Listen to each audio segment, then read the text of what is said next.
Shalom, shalom, shalom, salam sejahtera buat kita semua. Ya, berjumpa kembali dengan saya ya dalam acara Menabur Kebenaran, dan pada saat ini saya ingin mengajak Bapak Ibu Saudara untuk melihat firman Tuhan yang akan saya sampaikan dalam surat Paulus kepada jemaat di Filipi pasal 1 ayat 27 sampai 30 ya. Dan pada saat ini saya mengharapkan Bapak Ibu saat ini dalam keadaan yang sehat ya. Bapak Ibu dalam keadaan apapun saudara saat ini, mari kita tetap semangat mengikut Tuhan. Jangan menjadi lemah, jangan tawar hati apapun keadaan yang saya dan saudara hadapi saat ini ya. Karena ingat, hidup ini adalah perjuangan. Itulah tema yang akan saya bahas pada kesempatan saat ini ya. Kita melihat firman Tuhan dalam Filipi pasal 1 ayat 27. Saya akan membacakannya demikian. Hanya hendaklah hidupmu berpadanan dengan Injil Kristus ya, supaya apabila aku datang aku melihat ya, dan apabila aku tidak datang aku mendengar, bahwa kamu teguh berdiri dalam satu roh dan sehati sejiwa berjuang untuk iman yang timbul dari berita Injil ya, dengan tiada digentarkan sedikit pun oleh lawanmu. Bagi mereka semuanya itu adalah tanda kebinasaan, tapi bagi kamu tanda keselamatan. Dan itu datangnya dari Allah ya. Sebab kepada kamu dikaruniakan bukan saja untuk percaya kepada Kristus, melainkan juga untuk menderita untuk Dia, dalam pergumulan yang sama seperti yang dahulu kamu lihat padaku, dan yang sekarang kamu dengar tentang aku. Nah, saudaraku yang dikasihi Tuhan Yesus Kristus ya. Kalau pada kesempatan ini saya akan mengajak kita untuk melihat firman Tuhan ya. Berfokus kepada firman Tuhan yang akan saya sampaikan pada saat ini ya. Ada 3 prinsip hidup bagaimana kita harus berjuang menjalani kehidupan di dalam Kristus ya. Memang mengikut Kristus itu, kata Paulus, bukan hanya sekedar kita percaya kepada Dia ya. Tetapi dalam mengikut Kristus kita juga akan mengalami yang namanya penderitaan. Jadi penderitaan itu adalah bagian dari mengikut Kristus ya. Makanya saudara perhatikan dalam ayat yang ke-29 Paulus berkata, sebab kepada kamu dikaruniakan bukan saja untuk percaya kepada Kristus, melainkan juga untuk menderita untuk Dia. Jadi kita dianugerahkan atau dikaruniakan keselamatan ya. Tetapi juga penderitaan itu adalah anugerah ya. Jadi anugerah itu bukan hanya keselamatan saja, tapi kita menderita juga itu adalah anugerah Tuhan. Nah, oleh karena itu jangan sampai kita itu berpikir kok ya kenapa aku harus mengikut Tuhan, hidupku justru malah semakin menderita ya. Penderitaan itu adalah bagian dalam mengikut Tuhan. Kita melihat tokoh-tokoh Alkitab, mereka semua telah melewati yang namanya penderitaan hidup ya. Pada zaman gereja mula-mula ada banyak hamba-hamba Tuhan, rasul-rasul yang dibunuh, menderita ya, termasuk Rasul Paulus. Saat dia menulis surat ini dia sedang berada di penjara ya. Makanya pada waktu dia di penjara itu dia berkata kepada jemaat di Filipi ya, kalau aku masih bisa keluar ya, aku akan bisa melihat kalian ya. Tapi kalaupun aku tidak bisa keluar lagi dari penjara ini, mungkin karena akan dibunuh ya, aku akan mendengar bagaimana kualitas hidup kamu di dalam Tuhan itu terus bertumbuh di tengah-tengah penderitaan ya. Dan saat ini mari kita akan melihat ada 3 prinsip hidup yang harus kita lakukan di dalam berjuang mengikut Tuhan ya. Yang pertama Bapak Ibu Saudara dikasih Tuhan Yesus Kristus, Rasul Paulus membuka pemikiran kita. Prinsip pertama dalam berjuang mengikut Tuhan. Yang pertama ayat yang ke-27, hanya hendaklah hidupmu berpadanan dengan Injil Kristus ya. Jadi Paulus menyatakan satu kata, hendaklah hidupmu berpadanan. Nah, kata berpadanan di sini itu punya pengertian yang lebih mudah, itu sesuai. Jadi kalau kita berjuang ya dalam mengikut Kristus, hidup kita harus tetap sesuai dengan Injil Kristus. Jadi jangan sampai dalam menjalani kehidupan bersama Kristus, hidup kita tidak bisa mencerminkan Injil Kristus. Jadi menjadi pengikut Kristus, hidup kita harus sesuai dengan Injil Kristus. Nah, apa yang dimaksudkan harus sesuai dengan Injil Kristus ya? Kalau kita mau lihat sebenarnya Paulus itu merujuk dalam pasal yang ketiga, ayatnya yang kedua, ya, yang perlu kita pahami di sini. Paulus berkata, hati-hatilah terhadap anjing-anjing, hati-hatilah terhadap pekerja-pekerja yang jahat, hati-hatilah terhadap penyunat-penyunat palsu. Ya. Jadi sebenarnya kalau kita melihat pada ayat ini, Paulus mengajak jemaat di Filipi untuk berhati-hati, ya, terhadap orang-orang atau kelompok orang-orang yang disebutkan dalam pasal 3 ayat 2 ini, ya, yaitu penyunat-penyunat palsu, ya.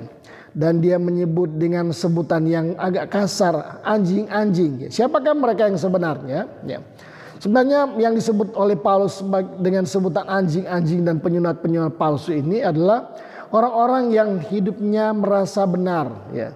Jadi mereka merasa benar hidup mereka. Jadi mereka paling berada di tengah-tengah umat yang spesial, ya. Contoh Paulus menyebut orang-orang Farisi, ya. Orang Farisi itu merasa hidupnya paling benar, ya. Dan mereka memisahkan diri dari orang-orang pada umumnya dengan jemaat-jemaat pada umumnya karena mereka menganggap mereka adalah orang-orang yang paling benar. Nah, dan menganggap yang lain itu orang-orang yang berdosa, ya. Dan itulah sebabnya Paulus ingin mengajak saya dan saudara, ya, untuk berhati-hati terhadap kelompok-kelompok seperti ini, ya. Dan jangan sampai kehidupan mereka juga kita tiru, ya. Jadi apa yang terlihat di luar itu tidak sama dengan yang di dalam. Jadi hidup mereka sebenarnya tidak mencerminkan kehidupan Kristus yang sebenarnya, ya. Mereka apa yang ada di hati mereka tidak sama dengan yang di luar, ya. Jadi Paulus menyebut mereka dengan orang-orang yang penuh dengan kepalsuan, ya. Orang-orang yang sebenarnya kelihatan rohani, tapi mereka seperti julukan Yesus dalam Matius pasal 23, orang-orang yang diibaratkan seperti kuburan, ya. Dalamnya berisi tulang belulang dan luarnya kelihatan dilabur putih. Jadi mereka biasa disebut dengan orang-orang Farisi, ya. Hati-hatilah terhadap orang-orang Farisi, ya. Mereka kelihatan rohaniwan tetapi sebenarnya mereka penuh dengan kepalsuan. Disebut penuh dengan kemunafikan. Dan ada banyak orang-orang yang mengikut Tuhan itu justru hanya yang kelihatannya seperti yang disebutkan oleh Paulus, ya. Artinya kalau kita mengikut Kristus, kita harus sesuai dengan firman Tuhan. Jangan sampai ada kemunafikan dalam mengikut Kristus, jangan sampai ada kepalsuan, ya, dalam mengikut Kristus, ya. Hidup kita harus berubah, ya. Apa yang dilakukan orang-orang duniawi kita tidak boleh lakukan itu, ya. Jadi hidup kita harus berbeda, ya. Harus mencerminkan firman Tuhan. Jangan sampai orang itu mencelah Tuhan Yesus, ya, karena kehidupan saya dan saudara, ya, yang tidak sesuai dengan firman Tuhan, ya. Jadi apa yang dilakukan oleh orang-orang duniawi semestinya kita tidak lakukan lagi, ya. Hidup kita harus berubah, ya. Jangan berpikir kalau kita mengikut Tuhan kita masih sama lagi dengan orang-orang duniawi pada umumnya, ya. Mereka masih suka melakukan hal-hal yang tidak berkenan kepada Tuhan, ya. Mereka melakukan hal-hal yang justru menyakitkan hati Tuhan, ya. Jadi walaupun mereka terlihat rohani tapi sebenarnya hidup mereka penuh dengan kepalsuan. Nah, saudaraku yang dikasihi Tuhan Yesus Kristus, Paulus juga merujuk kepada pemahaman tentang kata Kristen, ya, yang disebutkan dalam Kisah Para Rasul pasal 11 ayat 26, ya. Sebutan Kristen pertama-tama itu di Antioquia diberi julukan kepada para pengikut Kristus dengan sebutan Kristen. Jadi kata Kristen pertama-tama itu disebutkan kepada pengikut Kristus di Antioquia, ya. Kata Kristen itu sebenarnya punya pengertian, punya sebutan Kristanos, ya. Kristanos artinya Kristus kecil, ya. Jadi orang-orang yang mengikut Kristus itu disebut Kristus kecil, ya. Jadi kehidupan mereka sama dengan Kristus, ya. Jadi itu yang perlu kita pahami, kalau kita mengikut Kristus, hidup kita harus seperti dengan Kristus, ya. Seperti yang dikatakan oleh Paulus, aku ingin serupa dengan Kristus, ya. Bahkan dalam kematiannya kata Rasul Paulus, ya. Nah, dalam Filipi pasal yang ketiga itu, saudara. Nah, saudaraku yang dikasihi Tuhan Kristus, jadi sesungguhnya menjadi pengikut Kristus bukan sekedar KTP saja ya. Kita KTP Kristen tapi perilaku kehidupan kita tidak mencerminkan kehidupan Kristus ya. Ada banyak orang Kristen yang tidak ada kasih. Ya, ada banyak orang Kristen yang kehidupannya masih duniawi ya. Dan itu sebenarnya sangat mencederai nama Tuhan ya. Jadi kalau kita menyebut pengikut Kristus, kita sedang berjuang untuk memperoleh keselamatan mahkota sorgawi. Paulus berkata, hendaklah hidupmu sesuai atau berpadan dengan Injil Kristus ya. Jangan sampai orang mencelah kamu karena kehidupanmu yang tidak beres ya. Itu yang perlu kita pahami ya. Nah, saudaraku yang dikasihi Tuhan Kristus, Tuhan Yesus Kristus ya. Itu yang perlu kita sadar ya. Kalau mengikut Kristus atau berjuang di dalam Tuhan itu, hidup kita harus tetap seperti firman Tuhan ya. Dalam kitab 1 Korintus pasal 3 Paulus berkata, hidupmu adalah kitab terbuka yang dibaca oleh sesamamu ya. Apakah setiap pembacanya melihat Kristus dalam kehidupan saya dan saudara ya, ya. Di tengah-tengah tantangan yang kita hadapi ya. Apakah kita tetap memiliki kehidupan seperti Kristus? Saudara lihat Yesus ketika dia menderita ya. Sulit ya kita mau meniru kehidupan Kristus. Ya. Ketika dia dianiaya, ketika Yesus disalibkan, Yesus justru di atas kayu salib dia berteriak apa? Bapa, ampunilah mereka, sebab apa yang mereka perbuat mereka tidak tahu. Nah, ya. Jadi Kristus sungguh-sungguh menjadi figur dan contoh yang baik buat saya dan saudara ya. Kalau kita mengikut Kristus, sesungguhnya kehidupan Kristus itu harus tercermin dalam kehidupan kita ya. Sebutan Kristanos ya. Kristus kecil. Saya dan saudara ini adalah Kristus kecil ya. Jadi jangan sampai orang itu mencelah nama Tuhan karena perilaku kehidupan kita yang tidak cocok dengan sebutan pengikut Kristus ya. Itu yang perlu kita hati-hati waspadai. Seperti yang dikatakan oleh Rasul Paulus, hati-hati terhadap mereka yang disebut penyunat-penyunat palsu, yang disebut anjing-anjing, kata Rasul Paulus dalam Filipi pasal 3, yaitu orang-orang yang merasa dirinya paling benar, padahal hidup mereka penuh dengan kemunafikan. Ya. Nah, saudaraku yang dikasihi Tuhan Yesus Kristus ya, ada banyak kita melihat orang-orang sekarang, orang-orang Kristen itu hidupnya tidak bisa mencerminkan kehidupan seperti Kristus ya. Jadi ketika kita berada dalam tekanan hidup ya, apa yang kita lakukan ya? Apakah kita seperti bangsa Israel ya, yang suka bersungut-sungut ya?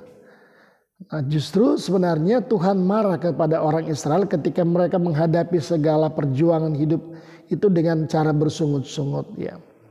Ketika mereka diperhadapkan dengan kesulitan di padang gurun, mereka memberontak kepada Musa dan kepada Tuhan ya. Mereka ingin melempari Musa dengan batu ya. Mereka marah dan mereka pernah berkata kepada Musa, apakah karena tidak ada kuburan di Mesir sehingga engkau membawa kami mati di padang gurun ini ya. Itu hanya karena masalah kebutuhan saudara. Mereka berontak kepada Musa ya. Dan Musa berkata, pemberontakan kamu terhadap aku sebenarnya itu kamu tujukan kepada Tuhan ya. Jadi pada kesempatan ini mari kita sadari bahwa sebenarnya dalam mengikut Kristus itu kita perlu sadar ya. Kalau hidup kita itu harus sesuai dengan firman Tuhan ya. Jangan sampai kita seperti orang duniawi dalam menyikapi sebuah persoalan ya. Ada orang Kristen itu ketika mengalami masalah dia lari ke orang-orang pintar, ke ilmu-ilmu perdukunan ya. Dia kesulitan ke ekonomi, dia pingin jadi kaya, dia pergi ke tempat-tempat pasugihan ya. Kalau orang itu sakit dia pergi ke dukun. Nah, apakah seperti itu orang Kristen yang sebenarnya saudara? Kita sedang berjuang di tengah-tengah penderitaan. Apakah kita justru akan melakukan apa yang dilakukan oleh orang-orang duniawi pada umumnya saudara ya. Jadi sadar saudara ya, mulai sekarang ini hidup kita itu adalah seperti Kristus ya. Hidup kita itu harus sesuai dengan Injil Kristus ya. Tidak boleh keluar dari standar firman Tuhan ya. Hal-hal yang bertentangan dengan firman Tuhan itu tidak boleh kita lakukan ya. Apapun yang kita hadapi di tengah-tengah penderitaan hidup itu hadapi seperti bagaimana Kristus menghadapi penderitaan hidup ya. Yesus diludahi, Yesus tidak membalas, Yesus ditempeleng, dia tidak membalas ya. Yesus dicaci maki, kata Rasul Petrus, dia tidak membalas dengan caci maki ya. Bahkan dia disalib, dia masih berkata, ya Bapa, ampunilah apa yang mereka perbuat, karena mereka tidak tahu apa yang mereka perbuat kepadaku.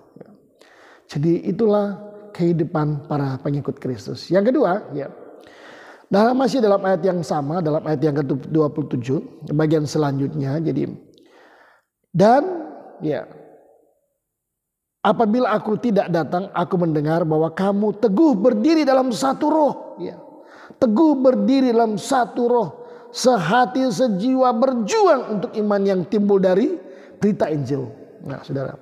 Yang kedua, prinsip kedua, selain kita harus hidup sesuai dengan firman Tuhan, dengan Injil Kristus, ya, memiliki keteguhan hati. Jadi prinsip hidup dalam berjuang adalah miliki keteguhan hati. Ya. Saudaraku yang dikasihi Tuhan Yesus, ya, hati ini itu perlu kita jaga dalam menghadapi tantangan yang ada. Ya. Hati ini adalah sumber kehidupan. Ya. Hatimu adalah cermin kehidupan, kata Amsal. Ya. Kita harus teguh hati kita di dalam menghadapi tantangan hidup, saudara. Ya. Dalam perjuangan iman. Ya. Saudara buka Yesaya pasalnya yang ke-26, ya, ayat yang ketiga. Dan di Amsal pasal yang ke-24 ayat yang ke-10. Pada dua ayat ini, saudara, akan kita lihat seperti apa orang itu ketika menghadapi tantangan. Ya. Dalam Yesaya pasal 26 ayat 3, kalau saudara buka itu, ya. Yesaya pasal 26 ayat 3 berkata, yang hatinya teguh kau jagai dengan damai sejahtera, sebab kepadamulah ia percaya. Ya. Yang hatinya teguh kau jagai dengan damai sejahtera. Ya. Dalam terjemahan bahasa Alkitab bahasa Indonesia masa kini itu dikatakan, ya, Tuhan memberikan damai sejahtera kepada orang yang teguh hatinya. Ya, jadi Tuhan memberi damai sejahtera kepada orang yang teguh hatinya. Ya. Jadi saudaraku yang dikasihi Tuhan Yesus Kristus, miliki keteguhan hati. Ya. Dalam menghadapi tantangan hidup, hati saudara harus kuat. Ya. Jangan sampai hati kita menjadi tawar. Ya. Amsal pasal 24 ayat 10 berkata apa? Jika engkau tawar hati pada masa kesesakan, kecilah kekuatanmu. Ya. Jadi kalau kita tawar hati, hati kita ini tidak teguh, justru menjadi tawar ketika menghadapi tantangan yang ada, menghadapi penderitaan yang ada, justru kita akan menjadi lemah. Jadi orang Kristen yang lemah dalam menghadapi tantangan hidup adalah orang Kristen yang hatinya itu tawar hati. Ya. Gampang tawar hati. Ya. Tidak punya keteguhan hati. Ya. Itu orang Kristen yang lemah. Hatinya tidak teguh. Ya. Hatinya itu gampang terprovokasi oleh masalah. Hatinya gampang terprovokasi oleh keadaan. Ya. Jadi jaga hati saya dan saudara. Miliki keteguhan hati. Jangan sampai kita dikatakan oleh Amsal 24. Ya. Jika engkau tawar hati pada masa kesesakan. Di saat kita mengalami masa penderitaan. Masa-masa tekanan. Dalam menghadapi penderitaan. Persoalan yang teramat berat. Ya. Saya dan saudara menjadi tawar hati. Kita akan menjadi lemah. Ya. Orang yang tawar hati itu nggak ada semangat hidup. Ya. Tidak ada semangat hidup, saudara. Ya. Jadi masalah itu melemahkan hati mereka. Ya. Iman mereka tidak kuat. Ya. Dalam menghadapi tantangan. Ya. Padahal anak Tuhan yang sungguh-sungguh dewasa imannya. Ya. Yang imannya kuat itu, hatinya itu teguh banget, saudara. Ya. Tidak gampang goyah. Ya. Dengan adanya tantangan yang ada. hatinya tetap teguh seperti batu karang di tengah samudra. Ya. Saudara lihat tokoh-tokoh Alkitab itu yang memiliki keteguhan hati. Ya. Ada banyak tokoh-tokoh yang memiliki keteguhan hati. Ya. Contohnya Sadrak, Mesak, dan Abednego. Walaupun mereka dibakar, mau diancam dibakar oleh Raja Nebukadnezar di perapian yang menyala-nyala. Ya. Mereka disuruh menyembah patung Nebukadnezar, mereka tidak mau. Ya. Mereka lebih memilih menyembah Tuhan daripada menyembah patung buatan Raja Nebukadnezar. Ya. Daniel diancam akan dibuang di dalam gua singa. Ya. Tapi hatinya Daniel tidak bergeming sedikit pun. Ya. Tidak goyah sedikit pun. Ya. Sudah lihat tokoh-tokoh Alkitab yang lain. Yusuf, meskipun dia dibenci oleh saudara-saudaranya, ya, hatinya tidak bergeming sedikit pun. Dia memiliki keteguhan hati yang luar biasa. Ya. Dia dimasukkan ke sumur. Dia dibuang, dia dituduh difitnah oleh istrinya Potifar. Difitnah. Ya. Hatinya tidak tawar hati. Ya. Dia dimasukkan ke penjara. Dia tidak memprotes. Ya. Kalau saudara difitnah kemudian di penjara, saudara pasti akan cari pengacara handal. Ya. Gimana supaya saya tidak masuk penjara? Saya difitnah. Saya kena fitnah. Tapi Yusuf, walaupun dia dimasukkan ke penjara karena fitnah istri Potifar, dia tidak terpengaruh, saudara. Dia tetap menjalani masa tahanan. Dan justru di dalam penjara dia diangkat menjadi raja muda di Mesir. Saudara bisa bayangkan orang-orang yang memiliki keteguhan hati itu. Ya. Selain dijagai Tuhan dengan damai sejahtera. Orang yang teguh hati itu penuh damai sejahtera Tuhan. Dan orang yang teguh hati akan diangkat oleh Tuhan. Amin. Tuhan akan mengangkat saudara-saudara. Saudara difitnah orang, silakan. Saudara dibenci orang, tidak usah goyah. Saudara. Ya. Daud juga memiliki keteguhan hati. Ketika dia dikutuk-kutuk oleh Shimei. Ya. Keturunannya Benyamin, saudaranya Saul. Ya. Dia tidak membalas kutukan mereka. Ya. Justru dia berkata, biar toh. Ya. Kalau memang Tuhan menyuruh dia mengutuk saya, mungkin Tuhan akan berpihak kepada saya. Ya. Biarlah dia mengutuk saya, kata Daud kepada pengawalnya yang marah karena mendengar kutukannya Abisai kepada Raja Daud. Ya. Jadi saudaraku yang dikasihi Tuhan Yesus Kristus, orang yang memiliki keteguhan hati itu, Yesaya menyebut dengan pernyataan orang yang teguh hatinya dijagai Tuhan dengan damai sejahtera. Ya. Kita ada damai sejahtera di tengah-tengah reruntuhan, di tengah-tengah tekanan hidup, kita tetap memiliki damai sejahtera. Ya. Tapi orang yang tidak teguh hatinya, hanya karena difitnah dia sudah tidak bisa tidur. Hanya karena dibenci dia sudah tidak bisa tidur. Hanya karena ada masalah dia sudah tidak bisa menikmati sukacita. Apakah seperti itu kita anak Tuhan, saudara? Ya. Kita harus memiliki keteguhan hati, saudara. Jangan tawar hati. Kata Yosua, jangan kecut atau tawar hati. Ya. Dalam Yosua pasal 1 ya. Jangan kecut atau tawar hati. Ya. Kuatkan hatimu, saudara. Teguhkan hatimu. Imanmu di dalam Tuhan itu yang akan membuat hatimu teguh. Ya, makanya dia berkata apa? Sebab kepadamu lah dia percaya. Jadi orang yang sungguh-sungguh mempercayai Tuhan itu hatinya teguh. Ya. Jadi itu terlihat kalau saudara punya kepercayaan itu tidak sungguh-sungguh, saudara pasti akan goyah. Jadi tandanya orang yang tidak teguh hatinya karena kepercayaannya kepada Tuhan Yesus itu tidak sungguh-sungguh. Ya, itu sudah ciri khas. Saudara. Jadi bukti kalau saudara punya keyakinan, kalau saudara punya hati teguh di tengah-tengah masalah, di tengah reruntuhan, di tengah-tengah persoalan, itu tandanya saudara mempercayai Tuhan. Ya akan sanggup menyelesaikan masalahmu. Ya, Tuhanmu lebih besar, Tuhan saya lebih besar daripada masalah. Ya. Roh Tuhan di dalam kita itu lebih besar kuasanya daripada roh-roh dunia. Prinsip-prinsip seperti itu kita praktekkan dalam kehidupan kita, saudara. Sehingga kita akan memiliki keteguhan hati seperti Paulus. Paulus di dalam penjara dia memiliki keteguhan hati. Ya. Dia bilang, dalam penjara aku tetap bersuka cita dan aku tetap bersuka cita. Paulus tuh, dia menulis surat ini dalam penjara, saudara. Ya. Dia tetap teguh hatinya. Dia tidak protes, dia tidak marah kepada Tuhan. Kenapa aku di penjara? Enggak. Ya.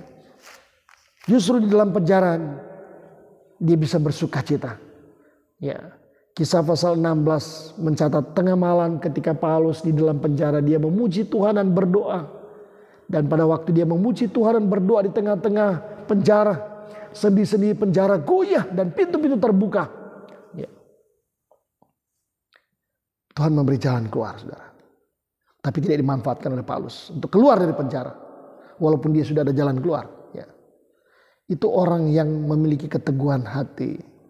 Itu diberi perlindungan Tuhan, dijagai Tuhan, ya.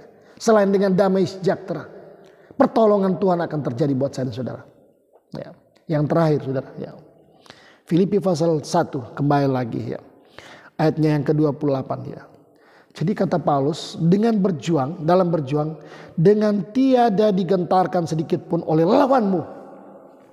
Ya. Jadi jangan sampai kita gentar hati kita menghadapi lawan-lawan kita, ya. Lawan-lawan yang dimaksudkan oleh Paulus selain kelompok-kelompok beringas yang ada di Filipi, jemaat-jemaat Filipi, orang-orang yang disebutkan Paulus itu dengan sebutan anjing-anjing dan penyurat-penyurat palsu. Ada banyak lawan-lawan dalam kehidupan kita, ya. Paulus juga menyebut lawan kita itu di dalam Efesus pasal yang ke-6 ayat 10, 11, ya. Kalau musuh kita, lawan kita itu, ya, bukan darah dan daging, tapi penguasa-penguasa udara, ya. Roh-roh jahat di udara, ya. Ya. Kalahkan mereka dengan imanmu, saudara, ya. Artinya begini Bapak Ibu, ya. Paulus mengatakan, ya, dalam menghadapi perjuangan jangan sampai kita digentarkan sedikit pun oleh lawan kita. Artinya jangan sampai dikuasai oleh ketakutan, ya. Ya. Jangan sampai kita dikuasai oleh kekhawatiran, ya. Berjuang di dalam Tuhan, hidup menjalani kehidupan di dalam Tuhan. Jangan sampai saya dan saudara dikuasai oleh ketakutan, ya. Kuasai ketakutan itu, jangan sampai ketakutan itu menguasai dan saudara. Tuhan kita lebih hebat, ya. Matius pasal 6 mengatakan, saudara, apakah dengan kekhawatiran dapat menambah sahasta dalam jalan hidupmu, ya. Ada banyak orang saat ini takut akan masa depannya, ya. Nanti saya masa tua gimana, ya. Nanti saya besok bagaimana, ya. Jadi orang sudah takut dulu sebelum bertindak. Sekarang orang disuruh buka usaha, Pak, Mbok buka usaha ini, ya. Aduh, orang lain juga buka usaha itu, ya. Nggak usah takut dengan lawan-lawan kita, dengan orang-orang yang ingin menyaingi kita, nggak usah takut, ya. Ada banyak orang takut sebelum berperang, ya. Disuruh melangkah, dia punya ketakutan, ya.